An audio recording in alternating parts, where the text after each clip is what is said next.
2 সপ্তাহ বাদে আজকে রিঙ্কি বাড়িতে আসলো, আর ওর সঙ্গে ওটা বান্ধবী এসেছিল, তাই দুজনকে রিসিভ করার জন্য আমি চলে গেলাম স্টেশনের দিকে। স্টেশন থেকে ওদের দুজনকে রিসিভ করে সোজা নিয়ে গেলাম চায়ের দোকানে দুধ চা খাওয়াতে, কারণ দুজনে দুধ চা খেতে ভীষণ পছন্দ করে।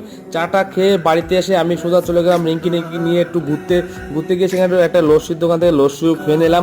লস্যি টস্যি খেয়ে আমরা সোজা চলে গেলাম গঙ্গার দিকে। রিঙ্কি বাড়িতে আসলে ওকে কিন্তু একবার গঙ্গায় নিয়ে যেতেই হবে, কারণ ও গঙ্গা ভীষণ পছন্দ করে। আর এদিকে দেখো ওর জন্য কতগুলো খাবার এনে রেখেছিলাম বাড়িতে, যেগুলো ও খুব পছন্দ করে। তারপর দই বড়াও এনেছিলাম, ও দই বড়া ভীষণ খেতে পছন্দ করে।